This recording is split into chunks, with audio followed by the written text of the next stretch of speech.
fourth crisis in dentistry, but the three combined don't even compare to what we're dealing with right now.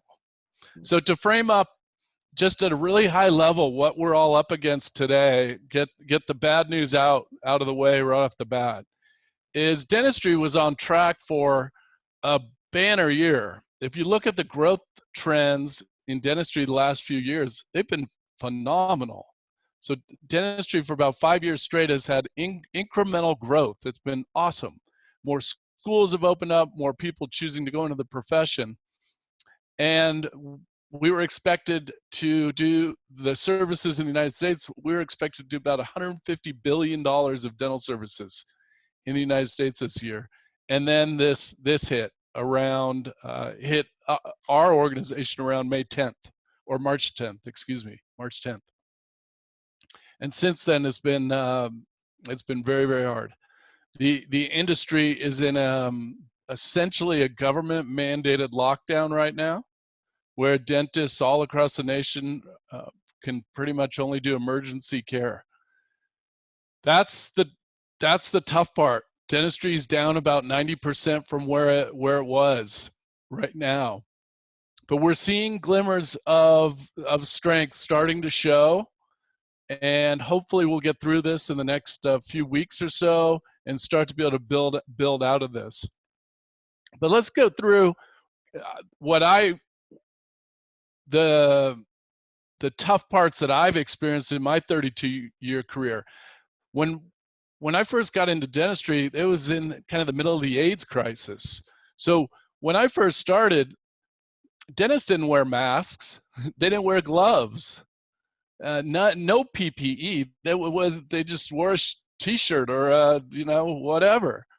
But none of that was around. And you're going to get to hear a story in just a sec from somebody who lived through that in just a minute. But then the AIDS crisis came in, and all of a sudden, dentists got very, very good at protecting themselves and protecting their patients. And I think if you look at the last 30-year history of dentists, compared to all healthcare professionals, dentists have done an amazing job protecting themselves and protecting their patients. And they're doing it still today. In our organization, as of today, with all the patients that have been seen in the last month and a half while this virus has been moving around the United States, we don't have one single transmission or documented transmission of the coronavirus in a PDS supported facility or in one of our support centers. Not one. I think that speaks to dentistry as a whole, but also our team of really stepping up big time there. We got through that crisis, which at the time, it was a big deal because all the dentists were thinking all the expenses related to that, and I can't practice wearing gloves. I can't feel my instruments the same, and breathing through a mask and all that. Then came the crash in 2000. That really hit, the financial crash. So we got through that. Dentists had to buckle down, tighten up, get leaner. I remember lots of dentists teaching courses on lean and mean dentistry, and all this other stuff was happening. It was tough times. Then the 2008 crisis. Most of you remember that one, the 2008, 9, 10. And that was tough, right? When you guys graduated, I think, Dr. Toop and Dr. Seymour, right? Right around then. And we had to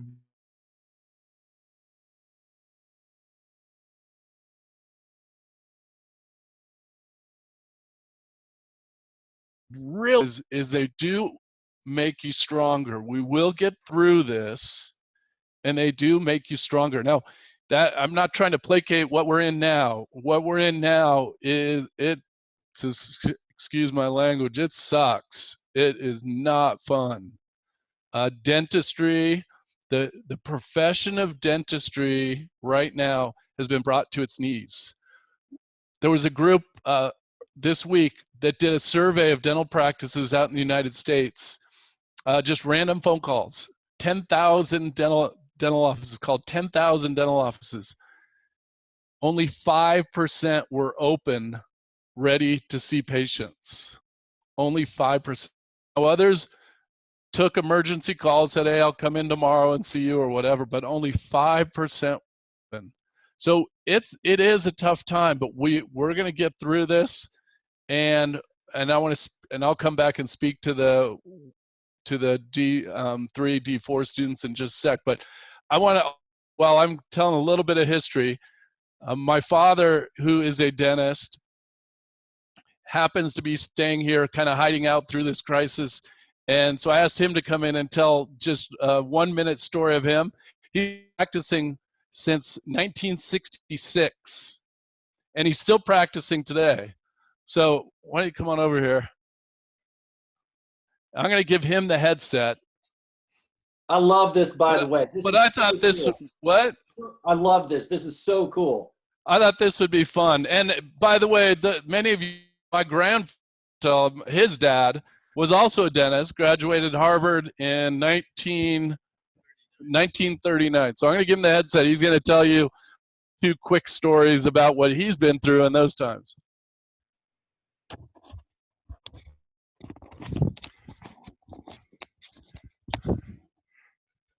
Oh, I should get a little closer. Yes. Yeah, I've had a terrific career in dentistry. Dentistry has been very good to me and my family. My dad was a dentist. Like Steve said, he graduated in '39. He spent his first 5 years at war in the Pacific on an aircraft carrier, which is very similar to the type of thing that you guys are going through right now, or we all are, because I'm still practicing. And they made it out of there and started all over again, essentially, after the war was over. And people need that, and we have so much more to offer. I remember back when it was just drill and fill, and I had been away. I took my kids sailing for a couple of years. We've been out of town, so to speak, and came back, and I had 5 mouths to feed, and doing drill and fill dentistry, we had too many dentists at that time. None of the implants, none of the cosmetic stuff had come in. And so dentist practice a little ways away, and I took it, and all the new stuff in dentistry came, a lot of education involved in getting it. And now again, the same type of thing is education again. And of course, we have many more problems today than what we had when I was a dentist. When my dad was a dentist, had one girl up front, and once in a while back and help suction or something like that. That was it. Staff, he had another half-time girl that came in once in a while. Then I got up to the point where I had 4 girls up front and dental assistants in the back. Yes, I remember when we had to start wearing gloves, and HIV was a real worry. It became a national concern because of a dentist. I don't know how many of you know that story, but we won't go into that. And conditions you have to practice on, you almost need to have your master's in management. You have to have a legal degree almost, and if you don't get this kind of things in your practice, you can make some very expensive mistakes that can end up costing a lot of money. I really recommend getting all this stuff taken care of for you, so that yes, you could just do, which is the fun part. Really is working on the patients. And I've been fortunate. I've been working with the same staff for well over 20 years, and I enjoy my patients. It's hard to see some of my patients get old, but you know, that's life. So I'm going to give Steve, if you have any questions, I'd be happy to answer them. That's great. Thanks. I thought it would be fun to hear from somebody that's been doing a lot longer than me. And I didn't ask him to give a PDS, ad, but he's lived through all that too. So I want to turn it over to Dr. Maybe we'll go first with ladies first, Dr. Toop, and you tell your story. You're partnering with me in an amazing way on the mouth-body connection, all that, but also just booming practice, or practice is, and so go ahead.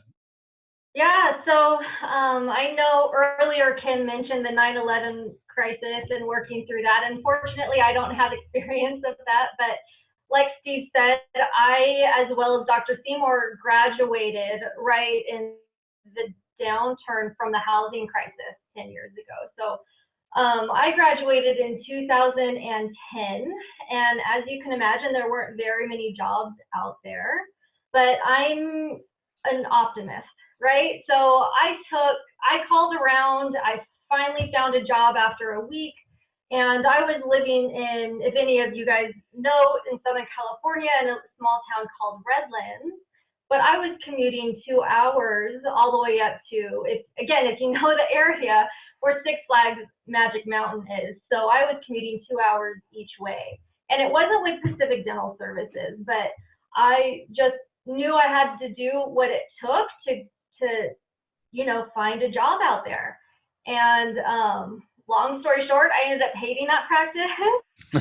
My first day, they brought in a bus full of kids with helmets on, and I had to treat, now I have the skills to do it. Back then I didn't, but I had to treat 12 special ed kids alone with 2 dental assistants my first day of practice. So, Gosh. needless to say, I did look for other jobs out there, and luckily I found PDS, and that's not how we practice at PDS. I had lots of coaching, lots of mentorship, and again, this isn't a ad for Pacific Dental Services by any means, but I just found it to suit my needs a lot better. But I think there's learning points in there for all of you. In the beginning, you might need to go out there, do whatever it takes to find a job. In 2010, a lot of my colleagues moved out of state to find jobs. A lot of them went to Texas. There's need in Texas. A lot of them went on to do GPRs on the East Coast. So it just kind of depends what you find that suits you. It's not always going to be an ideal situation, but with time, I believe you can turn anything into an ideal situation, right? With motivation. Right. So, like as Steve said earlier, right now may be the toughest time in dentistry, the toughest time we've ever experienced, but the future is incredible. And in my 10 years of practice, really going from the housing crisis to where I am today, as Steve said, I own 3 practices of my own, partnered with Steve and Pacific Dental Services. We were about to open our 4th practice right as this hit, right? We'll get it open. We'll get it open. Yep, we're just waiting for the right time. But it just shows how much opportunity there will be for you in the future. So Steve, do you want me to go into I'm going to come back and ask you about some of the stuff we're working on together on the mouth-body connection in a minute, okay? Is that good? Absolutely. So Dr. Seymour, you graduated 2008, is that right? Yeah. It was a sad time. I remember feeling the same stress and fear that's happening right now. Like when I go to universities and as I'm talking to other doctors, there's a lot of fear out there right now. Like, is my practice going to survive? Right. The students right now in their minds, they're thinking, is there even a job? Like, are you guys even hiring? And I mean, I have D4s that are texting me an email and being like, hey, are you guys okay? And so it immediately went back to the stress of that 2008. Like, oh my gosh, I've got $300,000 of student loans. I don't know what I'm going to do. So I started considering GPRs and Indian Health Services and government positions. And me and my wife, we were stressed. People were losing their homes. People's 401ks were wiped out. Very similar, very similar. So I asked Ashley last night, my wife, I said, what was our best financial move right out of school? Like, what do you think it was? And she said, the minute that we became owners or we bought into practice, we partnered with PDS, our lives changed for the better. She said, that was 10 years ago. And she said, we talked about it quite a bit. And it's remarkable to look back at. It's actually a huge opportunity. So back then in 2008, what you saw was consolidation these kind of Right. fragile practices had to shut down. And Right. and a network of dentists actually created strength. And so the question that's on your mind is okay, what can I do now to prepare myself for the job market now? That is one, get as much information as or much education as you can. Hit these webinars, hit the CEs that are offered free online.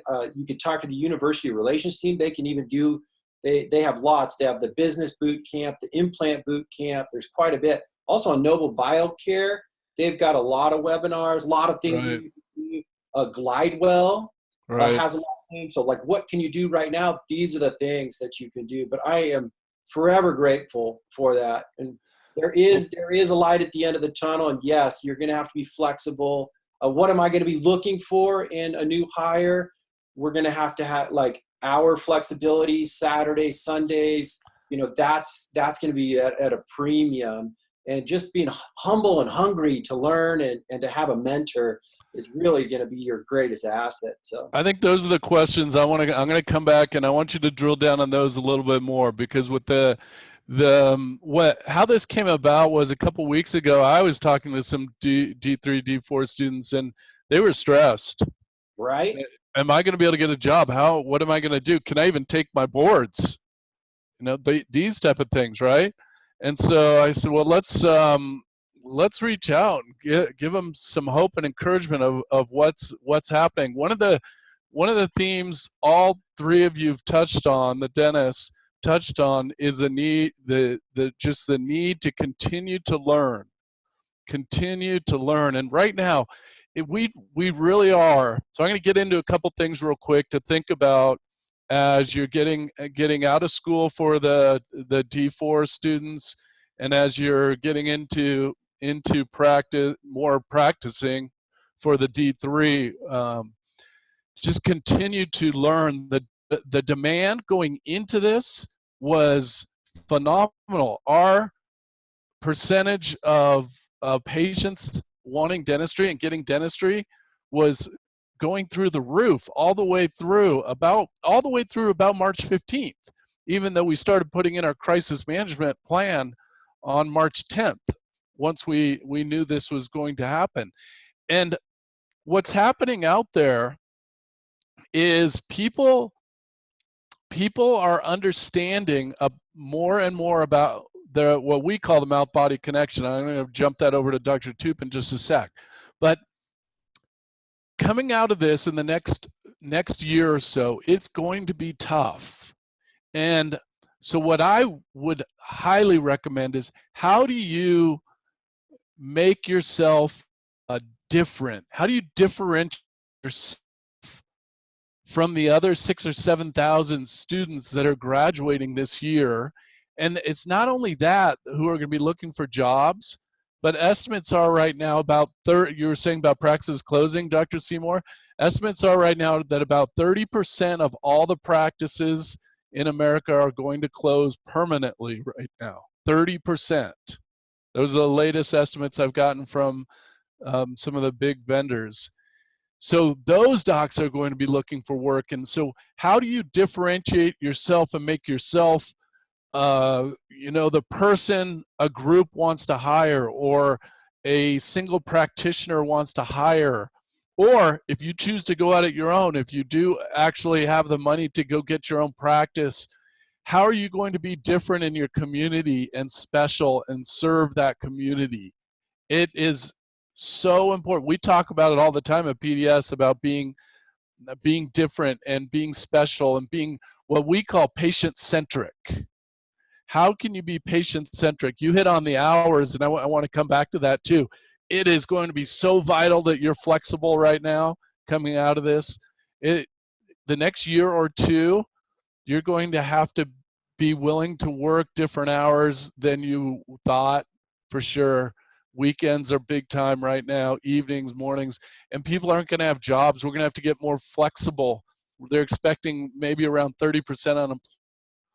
But I can tell you this, that what we were seeing in the trends, and I don't think that'll change, is patients are getting the fact that what's going on in their mouth affects the rest of their body. So I'm going to tee you up, Dr. Toop, here to talk about this. And if you look at the data, the most recent data that came out over the weekend from the COVID virus and the deaths, almost all the high rates of deaths had comorbidity with things that dentists can actually help lessen the problems, whether it is hypertension, whether it is whether it's diabetes, Alzheimer's, certain forms of cancer, right? And I know you've been doing work in this area for now, what, 7, 8 years with me. One of the most, sought after speakers in the United States on it. So why don't you talk to them about how they can invest in that to help create their business. See, when I think about dentists, I never think about whether you're an owner, associate, or whatever. It's still your practice. Even if you're an associate, they're still your patients. You're just serving them. You might not own the physical 4 walls or whatever, but that doesn't matter. You're still their dentist. So how do you think about that, Dr. Toop? Absolutely. I think in the future, mouth-body connection is going to be central to how we practice as dentists. Right. And I think it's important to say, because not everyone sees us as being able to save lives, but each and every one of you on this call are absolutely saving lives when you're treating your patients. So it's so important. I'm going to say it again. All of you guys are lifesavers, and I think it's important that you know that. And I want to give you each a pat on the back for going into this profession. So the reason why I can say that is that there is level A evidence that shows a link or not just a correlation, but a cause and effect relationship between infections and inflammation and bacteria in the mouth to heart disease, to chronic lower respiratory disorders, some types of cancer. We're seeing direct correlations, but I put out a paper about 5 years ago that linked 7 out of the 8 leading causes of death to ailments in the mouth. And so the only one that wasn't linked is accidental death. So if you fall off a bridge or if you get in a car accident, right, we can't help you with that. But really, heart attacks, strokes, Alzheimer's disease, diabetes, chronic lower respiratory diseases, all those things have links to the mouth. So because the mouth-body connection is going to be so central to how we practice in the future, here at PDS, we're investing in a new charting system called Epic. And it's going to make, in my opinion, it's going to make this process a whole lot easier to be able to reach out to physicians and see what physicians are doing and what lab tests they've ran. And vice versa, they could see the levels of inflammation and abscesses, periodontic and endo abscesses in the patient's mouth. And then they could reinforce what we're telling patients as well for their greater good and their greater health. Yeah, you mentioned, can I jump in there real fast? Because I think you are spot on, and you bring up a really important subject that I think dental students should be thinking about, because what's happening in the reimbursement world, in the carrier world, the big carriers understand this because the science is backing it up. The studies are backing it up. The studies are showing that patients that get good oral health care have a medical care cost over time if they have one of these chronic inflammatory diseases, especially diabetes, but as big time perio abscesses for strokes, big time. The average savings is amazing. So we're seeing that converge, and it's going to happen. It's going slow, but we're seeing it converge, right? I think you're in your office as you're working with a bunch of the physicians, right? Yeah, so because we're seeing it converge, this is allowing us to be able to build a patient's medical insurance as well. So not only are we billing dental, but we could bill medical to save their dental benefits too. So in the future, so let's go back to the past. When Steve and I first started lecturing on this, we had to convince people that this link was a real thing. Now it's out there in the media, it's on TV shows and magazines. patients walk into the office understanding that this link is there, and we just have to reinforce what they need to do to protect themselves, not only in the mouth, but throughout the rest of their body too. So in the future, I believe it's just going to get easier and easier for us to make those connections for them. Yeah, right. And one of the questions coming through right now is what we're able to bill. Well, really, right now, there's not a lot unless it's a medically necessary procedure currently. Yet, here's what we are seeing with the carriers. Again, if you are a CEO of a large insurance carrier and you know patients that go to the dentist will help you reduce, say, your cost for your diabetic patients, right? We're seeing movement there to cover some of that cost on the side instead of the dental. So it frees up the dental for more of the aesthetic, and I think that's where you're leading to. Oh yeah, absolutely. Yeah, the easiest thing that we're seeing that we could bill for really isn't oral systemic, but accidents, right? So if they had an accident on a tooth, some of the medical insurances are saying if they ever need future treatment on that tooth because of that accident in the past, so they are paying for it, or medications that are causing dry mouth and rampant caries, we're seeing them pay on that as well. But we do need to do extra chart notes to say what medication it is and describe the link. But yeah, diabetes, heart patients, high blood pressure, we're just writing in extra notes, and we are seeing some compensation for that as well. It depends We're on seeing some reimbursement too with CBCTs when, again, medically necessary services there too, and the technology there. Don't have time to get into that much today, but we're seeing some there. A lot happening there, and I think I think one of my jobs as CEOs and us as leaders, all of us, is just try to connect dots. When we see things happening, and one of the dots we see connecting are definitely around the mouth-body connection and the linkage, and the science is backing up the linkage between these chronic diseases and good oral health care, and then overall reduced savings costs. So you hear a lot about bending the healthcare curve. Dentists are going to play a massive part of that in the future. And that's why I think I can be so encouraging of you and to just stay the course. It's going to be a tough road here for the next year or two. So we're going to jump back to Dr. Seymour in a sec, what you're looking for. It's going to be but I don't want to sugarcoat that. But if you can differentiate yourself, so go back to what you were saying, Dr. Seymour. What would you look for in your practices? And you're helping out in different states and doing things for us. And what do you look for in somebody you'd want to bring on? Right. There's that humble and hungry, and then being flexible with the hours. That's going to be an absolute.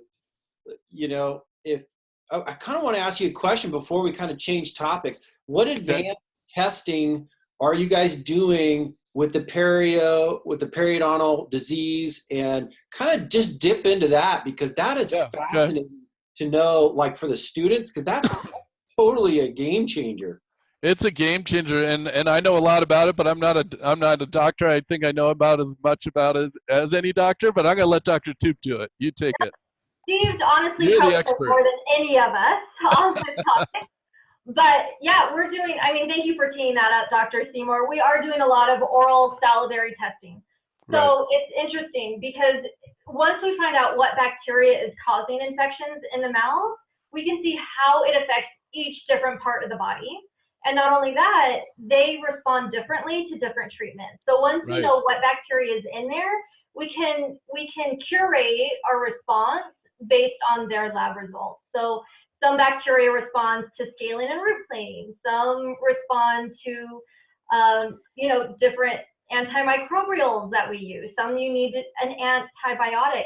So it's important to know what bacteria is in the mouth and what can potentially lead to systemically in a patient's body, but curate the treatment for that patient and their body. You can specialize the treatment. You can get it so specific. I know you've shown me things that we couldn't do even a few years ago. Mm-hmm. And also one thing to add is we can get the DNA tested. So you guys have both heard my stories. I presented them publicly on my DNA and the bad genes I got from the guy that was a minute ago. I got some of those bad genes where I'm highly susceptible to these inflammatory diseases. And so we can get my treatment plans dialed in. Absolutely. Yeah, you're exactly right. In a 30-second swish, not only can we test the bacteria in the mouth, we can test the host or the patient's genome as well to screen for certain things. And that allows us to partner with the medical community a little bit more intimately as well. Yeah. And then the reason when connecting the dots, I'm going to come back to you, Dr. Seymour, connecting the dots and why we're doing this big investment in Epic is now with the MyChart and Epic, you will have access to their medical records as long as the patient allows it. So you'll be able to track the efficacy and the results of what you're doing in the dental office against their blood work. Sure. Really incredible. And I'm the case study. I've been doing it for 5 years. I've presented my case publicly twice now and shown with my proper now oral health care that my blood work that is so much better. I'm so much healthier, and I'm an absolute 100% believer. Hey, let me jump in, Steve, because there were a couple of questions on the chat text, and so there was a couple that I'm just going to kind of try and hit real quick that could really be beneficial. That kind of was in the same vein that you were asking. I'm a D3 student. The economic recovery and COVID. When do you see that happening? I think I'm with Steve. I see it a year or so playing out. Do I think we're going to be hiring? Absolutely. I think there's going to be a snapback. I think there's a lot of patients that are waiting on the sidelines to take care of essential treatment that are just waiting for the all clear. And I think is going to be that. So I'd press forward and try not to get too down on yourself. Just keep it going. I'm a perio resident. We'll be graduating in June. I plan on joining Pacific. Do you have any idea how this can affect a specialist? Steve, you want to answer that one? What do you think? Yeah, specialists are continue to be in high demand. We, as you know, most of you probably know, we're the largest supporter of specialists in the world today. And our general dentists, both the docs here, work constantly with their specialists, and perio is huge. Most of the periodontists in our organization do a lot of the implants. They really take care of patients there. Patients don't want partials anymore. They don't want dentures. They want implants, and you're helping them out. So I wouldn't. And by the way, to just tag on, I don't expect it to be a V rebound. Okay, I think it's going to be more slow shaping U. The way I describe it is we had an elevator ride down and actually an elevator ride where they cut the cable down because it happened in 20 days.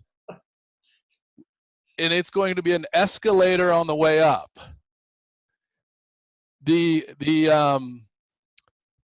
How fast that escalator moves and how high the angle will depend on so many factors that are within your control too, which is great. How do we build confidence back in your patients? How do you choose for your practices? We run multi-doc practices. How do you choose the right docs out? Because I want to come back to that. Some of the attributes you're looking for docs. I think that's a lot of the questions are, hey, what are you looking for, right? So, you know, what are you looking for there to help build the practice back up, build the confidence in the community? We know we have the data. Most patients only drive about to your practice. So what are you doing to serve that population group? I'll let you take it from there, Dr. Seymour. Yeah, and I'm gonna run with that. I think there was a question that you were just about to touch on. It said, hey, I'm a D4. Do you recommend keep looking for associate position, or should I wait until the pandemic is over? I'd continue to build my skills. I'd be looking for a mentor to give me the skill sets to not only communicate with my patients, but also to build my clinical skill sets, such as extractions and bone grafting and membranes. I would be looking at all things digital dentistry. I'd be looking for dentists or a mentor that has a cone beam CT scan. I'd be looking, right now we have kind of a unique scenario where, you know, we can take the time to mentor. And that's really where the highest value is. Never thought about that till you just mentioned that. That is so true. It is. We've got the time, and so I'm sitting with my associate doctors and with my partners, and we're saying, what can we do to increase our skill sets right now, and what can we do to actually reach out to our patients right now? There was another question up here that was really good. It said, there's a lot of concerns. I'm a current D4 student, and I had a question regarding patient care and management with patient fears and concerns being higher than usual. Yeah. Yes, patients are coming into practice with full masks and gloves. They're bringing their own bleach wipes, and I am full gowned with eye covering sealed at the top and 2 masks over. And yes, it is a very unusual time. Here in my offices, we are only doing emergency and essential care, but it is remarkable what patients are saying. I had 2 this week that said, I had no place to turn. My next option with my face pain was to go to the emergency room, which I didn't want to do. Yeah. I was like, that's the last place I want to be. Come to the dentist office. Let me take care of you. And they have just one after another. We have them wait in their car, and then we text them in and say, so we only really have 1 or 2 patients in the office at a time to kind of create that 6-foot separation. But we are giving them every opportunity to feel like the office is clean, that we are being as clean as possible and as the personal protection wear. But these emergencies have to be seen, or we're going to the emergency room or to the physician's office, which are turning them away or aren't being seen. That is a scary move in itself. Do you want to speak on that, Steve or Jamie? Yeah, I think I've been doing a lot of thinking about this. Actually, I started writing this up over the weekend, so the timing is perfect of what this is going to be like in the coming years, coming out of this pandemic. It's going to change, like it changed in the early 90s for all dentists to have to use PPE. We're going to change again, and the level of PPE is going to be raised. The level of sterilization and our requirements to keep things clean is going to change. I was watching a great interview with Mark Cuban, and he was thinking about the same things. He's going, how do I fill the Maverick Stadium, and he may own an airline, and get people on a plane, because people aren't going to want to sit that close together, and all these things that we've got to be planning for. It's very real. Dennis, you guys know how to do it. Be confident, be courageous and be vocal in explaining to patients what you're doing to protect them and you. Be vocal to your team members, what you're doing to protect them. Be very specific, because they're nervous too. And I think we have to go overboard in that area. And the dentist right now, so you probably D4s. I don't know if you can still get into a GPR, or if there's any AEGD programs out there. Those are also opportunities if you can't get a job right away. I know PDS will be hiring once we get through this again. We're going to try to grow right out of it for sure, and we're looking for the top talent. And I know other great groups are. There's some groups that frankly aren't going to make it. It's just a reality. But there's going to be a lot of groups that are going to try and get the best they can and work out of this. Yeah, I have a friend right now. They have a small DSO, and they probably have 10 offices, 5 to 10, and it's sad. It's a contraction, and they are feeling it. It's very, very difficult. Very difficult. It is. There's going to be the mid-sized groups, and the individuals are the ones that are going to really be struggling. But the future, I know we only have a couple minutes left, So a couple thoughts here too is coming back to this idea of patient-centric. People are smarter than ever. They have everything on a phone. Patients come in, right, and they think they're as smart as you just because of this device. And I know I'm not a dentist, I'm not in the operatory, but I get it. I see it. And so you just have to serve them, be there when they want to come in. Our highest productivity per hour in the organization for the last couple of years has been evenings and Saturdays. We're now starting to see, especially for specialists, I saw a couple periodontists chime in and things like that. Specialists on Sundays are booming. And I know it's just changed. It wasn't that way. A couple years back, midweek was always the best. Now it's not. And we just have to remember to be patient-centric. What do they want? How do they want you to take care of them? What's the timing of the care? Let's say they have lots of work that needs to be done. Maybe they don't want to get it all done right now. Maybe they want to time it over a couple years. Maybe they do want to get it all done right now. We have to be so over the top on being patient-centric. And my last thought here is tech is changing the game. Tech is changing the game. You're going to have AI on your system.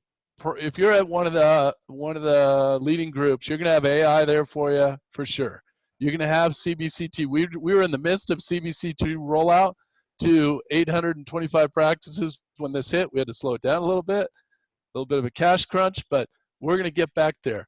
The integration of dental and medical, it's real, it's happening. That's moving forward.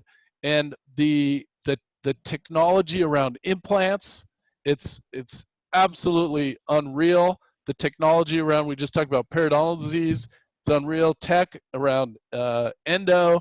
I don't know if you guys want to talk about what's been working for you lately, but Sure. Tech is just booming. Speaking of tech, I think we need to mention we launched teledentistry last week. Right. And so, I mean, speaking to taking care of patients and then being afraid right now, we're able to talk to them and do consultations over the phone, right? Given there's only so much that we can do over the phone, but that is a great service that we've been able to offer during these times. But again, speaking to what Steve said, we need to be open all hours, all days. All three of my practices are open 7 days a week. Today I'm working till 7 tonight.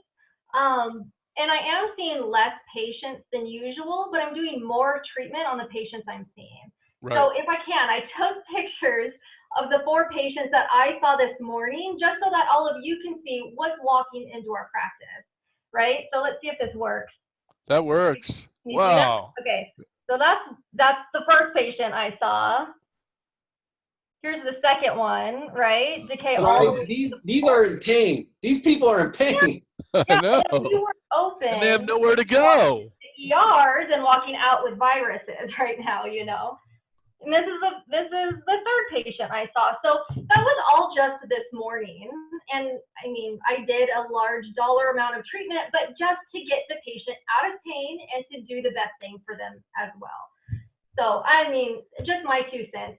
It's the way to be there for people. We're seeing it all across the nation. We're seeing if you're open and available and you're ready to serve patients, most of our offices are getting plenty of patients to stay busy enough. It's not like it used to be, but to stay busy enough to get through this crisis and then move on. I think they're asking about all our masks, and yeah, we went out a couple weeks ago and bought $1 million worth of N95 masks and things like that, and face shields, and that's part of the benefit of being with a big company. We can write a check for $1 million and stock up for all you guys. I think we did it again. That was a couple weeks ago. I think we wrote another $1 million this week to make sure we have proper PPE. And again, our team is doing an amazing job. Not one single transmission yet within a PDS facility, documented transition, not one. So stick with it. Yeah, all my doctors and all my staff are wearing N95s with the face shield over it, so we don't preserve that N95 mask. et cetera, to make sure that we're also participating in a national level of conserving PPE. But yes. Sure. I was going to say, you could probably see, this is from my goggles this morning. I thought that's stress. No, it could be stress, but we are definitely using the correct PPE to protect ourselves, protect the patients, and to protect our team members as well. Hey, I want to answer one question that I get a lot from D4s, graduating specialists, are what are the top, I've polled lots of dentists, owner doctors that are hiring. What are the top 5 mistakes or kind of the newbie mistakes that you make? And I'm just going to hit those real quick so you guys can kind of focus us. So I'll go backwards. Number 5 is under-reduced preps. Number 4 is under-reduced preps. Number 3, wait a minute. Okay, I'll go back. Okay. Number 1, the number 1 is patient communication. That's their number 1. There's a tendency to overtalk and overspeak, and getting a good patient experience and communicating is the number 1 miss. Number 2 was under prep. Number 3 was confidence. Number 4 was being coachable and receiving feedback. And when you interview, you need to ask, hey, what's your feedback style? And how do you need your feedback? Do you need it sugar-coated or do you need it straight? So those are critical questions that I'd be looking for when I'm looking for associateship mentorship. That's what it is. Did I hit them all? So under-reduced preps, patient communication, confidence, coachable. And then the 5th one was your ability for large treatment plans is rough. Like when you present that to the patient, there's a tendency to overwhelm the patient, and kind of narrowing that down and having a mentor there to coach you with your words and help you to say less, but yet help the patient feel that trust, building that relationship of trust. So those are your 5 things that you can work on right now in addition to the CEs. Yeah, probably that's great. Thanks for that. I've probably talked to, in my 32 years, more than that, 30,000 associates at least over the years. And the number 1 thing they want is mentorship. They want mentorship. And the way I like to define mentorship, especially for recent grads, is teach with a teacher, somebody that can teach you how to survive, how to survive and thrive in this area of dentistry, which we're in the for-profit, private practice, insurance-based dentistry. There's all sorts of different opportunities for you as dentists. I'll end it with this, Kim, or if you guys have any last minute. You have so many opportunities in dentistry. We're speaking from our world, which is for-profit, private practice, insurance-based dentistry, which is most of what dentistry is in the United States. But there's also not-for-profits, there's FQHCs, there's hospital-type settings, there's all sorts of other, there's teaching you can get into. There's so many places that you can serve as a dentist. Indian Health Services, I think you mentioned that too. But what we're talking about here today is the for-profit, private practice, insurance-based world, and it's a great place to be. I want to encourage all of you. You made a great choice in your profession, even though you're coming out right now. While it is probably the toughest time, it's going to make you better for the next 10, 15, 20 years in your profession. It will help you. You're going to learn so much. But you can find a mentor like one of these 2 docs. I don't know if they're hiring. You'll be in really good luck from these 2. But we got many more out there that'll help you out also. If not, I want to wish you the best wherever you end up and whatever your choice is in dentistry. It's a great profession to be in. I think the future of dentistry is going to be massive, and it's super exciting, and it's super exciting time, even though we're going through this temporary, very soft spot. The future is exciting. So with that, Kim, I'm going to turn it back over to you. Yeah, thank you so much, Steve, Dr. Toop, and Dr. Seymour. This is really fantastic. And there was a couple of questions. There was just one I don't know if we can answer really quickly, but Steve, do you anticipate the fee schedules changing any at all? It's a constant question I get, probably the biggest one. It's a very tough one. So Do you like to use Dr. Seymour's quote? Do you want me to sugarcoat it, or do you want me to tell the truth? Okay. Tell the truth. No, they're not going to change. We're going to continue to get beat up by the carriers for the near term. That's the truth. Now, the good stuff. We're working super hard. We are, as an organization, we're working with the ADSO, we're working with NADP to change that. That's why it's so important for the dental medical integration to happen, because the dollars are going to the medical side. If we can access some of those, we can help out dentists to get some of the better fees. I wish I had a better answer for you, and I wish I could have told you something different, but the truth is fees have been on relatively big decrease over the years, and I don't expect that to change. Yet, we're getting better at doing more of the dentistry, like Dr. Toop said, doing more of the dentistry while the patient's in the chair. So if you can do that, you can actually improve your profitability over time, even with a little bit lower fees. So that's the good news. And I'll be happy to talk about that at some future meeting, Kim. Yeah, no, thank you again so much. And I'm going to share my screen just really quickly as we thank Dr. Toop, Dr. Seymour, Steve, and certainly your father. That was, really amazing that he was able to join us this evening and have him with us. So as Steve is referring to, there's a lot of changes going on in dentistry, and it continues to change, especially the trends. Steve is great about introducing that on social media. So here's his Instagram handle if you'd like to follow him on Instagram. And there's also something that it's not PDS, it's a movement overall on just bringing awareness of the importance of making sure that emergency patients are going into the dental office, taking them out of the hospital, the emergency rooms, and bringing them into a dental facility. And if I may, whomever, Dr. Toop or Dr. Seymour or even Steve, can you speak just a little bit to what PDS is doing to support this effort and also the supported offices?